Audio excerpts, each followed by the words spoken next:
ওই মোটু, চলো ডাক্তার ঝাক্তার কাছে যাই। এখানে আর হা করে দাঁড়িয়ে থাকতে ভালো লাগছে না। আচ্ছা চলো, কোনো নতুন গ্যাজেট পাওয়া যায় নাকি?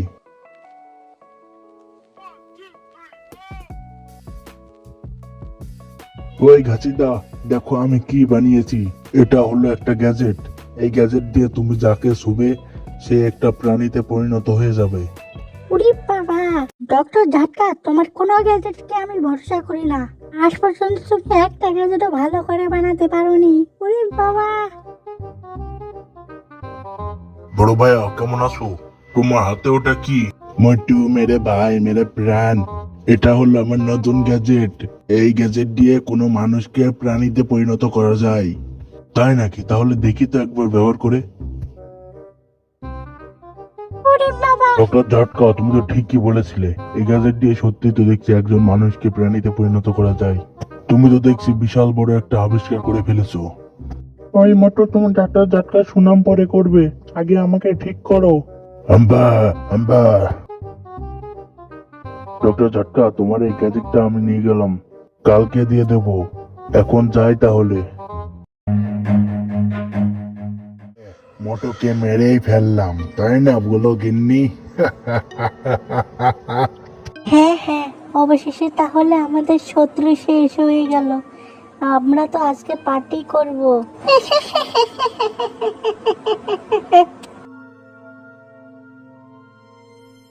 আমি তাহলে আমার ওই শত্রুর কাছে মারা গেলাম, এখন আমার বন্ধুকে বাঁচাবে কে? এখন তো আমি আর বেঁচে নেই যে ওই শত্রুকে মেরে ফেলবো। আমার বন্ধু পাতলুর গায়ে তো কোনো শক্তি নেই যে ওই দত্তকে সে মারবে। তাহলে এখন কি হবে আমার?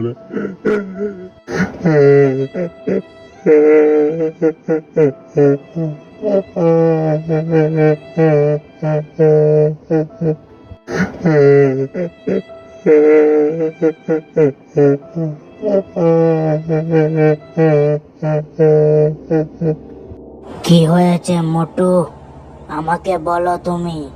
আমি জানি তুমি খুব ভালো মানুষ, নিশ্চয় তুমি কোনো বিপদে পড়েছো। আমি ওই শয়তান দত্তর কাছে মারা গেছি। ওই শয়তান দত্তর সাথে লড়াই করতে গিয়ে আমি হেরে যাই আর সে আমাকে মেরে ফেলে। এখন আমার বন্ধু পাতলুর কি হবে? সে তো আমাকে ছাড়া বাঁচবে না। তোমার মতো সৎ মানুষ আমি আজ পর্যন্ত দেখি নাই। তুমি মারা যাওয়ার পরও তোমার বন্ধুর কথা চিন্তা করছো। তোমার মতো সৎ মানুষকে আমি অবশ্যই সাহায্য করব। এখন কিভাবে আমি তোমার উপকার করতে পারি সেটা বললে ভালো হয়। আমি কিছু চাই না, আমি শুধু ওই অসুরকে মারতে চাই, যাতে সে আমার বন্ধুর কোনো ক্ষতি না করতে পারে। ওই অসুরকে তো তুমি মারতে পারবে না, কারণ তুমি এখন ভূত হয়ে গেছো। ওই অসুরকে মারতে হলে একজন মানুষকে লাগবে। এখন যদি কোনো দয়ালু মানুষ তোমার সহায়তা করে তাহলে তুমি তাকে মারতে পারবে। তুমি তাহলে আমার সাথে গ্রামের ওদিকে চলো, সেখানে অনেক মানুষ পাওয়া যাবে। তাদের ভিতর থেকেও যদি কেউ সাহায্য করে তাহলে ভালো, না হলে ওই দত্তাসুরকে তুমি কখনোই মারতে পারবে না। বুঝেছো? চলো, এখন তোমার গ্রামের দিকে নিয়ে যাচ্ছি।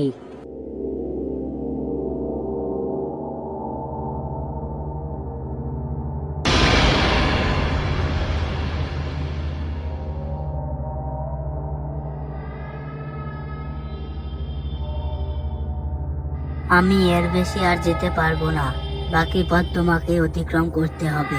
তুমি কোনো মানুষকে পেলে আমার এখানে নিয়ে আসবে, ঠিক আছে? তারপরে কি করতে হবে আমি পরে বলে দেব। তোমাকে অনেক ধন্যবাদ বন্ধু, আমাকে এত উপকার করছো। কোনো মানুষকে পেলে আমি সঙ্গে সঙ্গে তোমার কাছে নিয়ে আসবো।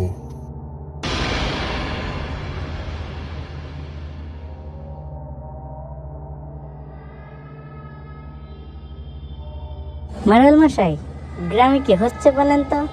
আমাদের ধানের ক্ষেত মেত সব নষ্ট করে দিয়েছে কে? মনে হচ্ছে কোনো দানব আমাদের গ্রামে ঢুকে পড়েছে, সেই সব নষ্ট করে দিচ্ছে মনে হয়। হ্যাঁ মোড়ল মশাই, আরো ঠিকই বলেছে। মনে হচ্ছে আমাদের গ্রামে কোনো ভয়ানক জন্তু ঢুকে পড়েছে। এভাবে যদি সেই দানব আমাদের ক্ষতি করতে থাকে আমরা তো নিঃস্ব হয়ে যাব মোড়ল মশাই। এখন আপনাকে কোনো ব্যবস্থা করতে হবে কিন্তু।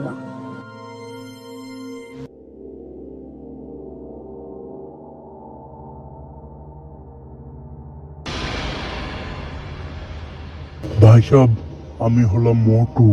আমাকে কি সাহায্য করবেন আপনারা? আমাকে ওই দানব রাক্ষস মেরে ফেলেছে, আমাকে একটু সাহায্য করবেন? এ দেখো, তোমরা যে দানবের কথা বলছিলে সে দানব তোমাদের সামনে রয়েছে, সবাই মারো ওই দানবকে।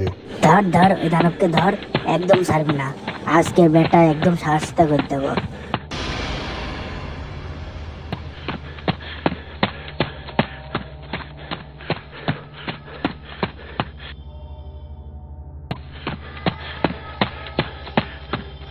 শালার বেটা দানব কোথায় গিয়ে পলালো?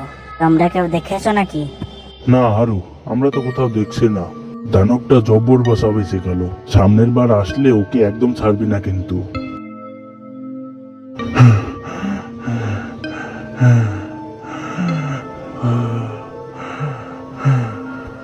আমাকে তো ওরা সাহায্য করলো না। দেখি ওই মেয়েটার কাছে গিয়ে দেখি কোনো সাহায্য পাই নাকি।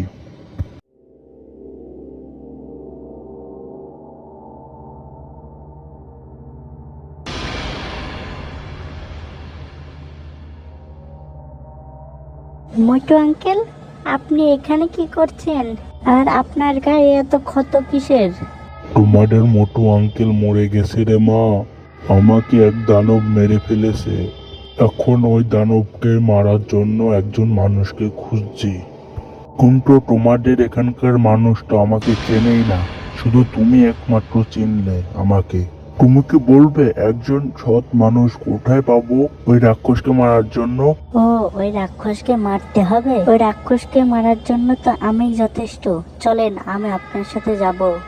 না, তুমি ওই রাক্ষসকে মারতে পারবে না। ওই রাক্ষস অনেক শক্তিশালী।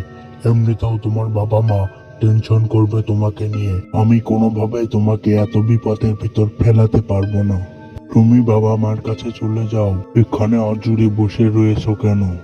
আমার বাবা মা থাকলে তো তাদের কাছে যাব। আমার বাবা মা নেই, আমি এতিম। আর আপনি কোনো টেনশন করবেন না, আমি আপনাকে সাহায্য করতে পারবো। আপনার মতো সৎ মানুষকে আমার জীবন দিয়ে হলেও সাহায্য করতে রাজি আছি। এখন কোথায় যেতে হবে চলেন। আচ্ছা, এত করে যখন বলছো চলো।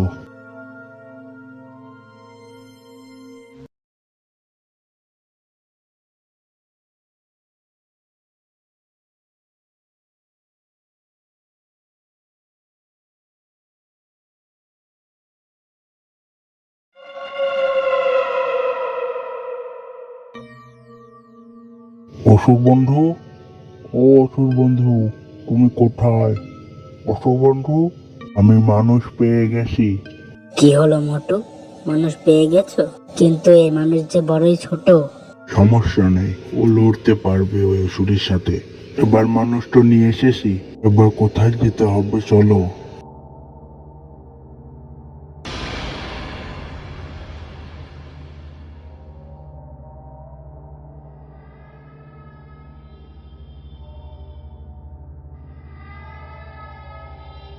মহারাজ, আপনার কথা মতো একজন মানুষ আর মোটুকে নিয়ে এসেছি। খুব ভালো করেছো। তোমাকে আজকে এক পিস মাংস খেতে দেব। কি মোটু, মরে গিয়ে আমার মারার চিন্তা করছিলে? ধোকাবাজ, তুই আমাকে এমন ধোকা দিলি। আমি তোকে ছাড়বো না, দেখে নেব। তুমি পিছন দিয়ে পালিয়ে চলে যাও। এই রাক্ষসের সাথে যুদ্ধ করতে হলে আমাদেরকে আরো প্রস্তুতি নিতে হবে। এখন পালাও। তুমিও চলো মোটু কাকা, একসাথে চলো পালাই। পরে আমরা একসাথে মিলেমিশে ওই রাক্ষসকে হারিয়ে দেব। চলো। মহারাজ, আপনি ওকে যেতে দিলেন কেন? এত কষ্ট করে আমি ওদেরকে ভুলিয়ে ভালিয়ে ধরে নিয়ে এসেছিলাম। তুই একটা মরকট, তুই কিছু বুঝবে না। আমি কেন ওদেরকে ছেড়ে দিলাম তা পরের পার্টে বলবো। তো বন্ধুরা, এতক্ষণ যা দেখলেন এটি ছিল প্রথম পার্ট। পরের পার্টটি দেখতে হলে আপনাকে অবশ্যই সাবস্ক্রাইব এবং লাইক করতে হবে। আপনারা যত দ্রুত লাইক এবং সাবস্ক্রাইব করবেন, আমরা তত দ্রুত দ্বিতীয় পার্টটি আপলোড করব। ধন্যবাদ সকলকে।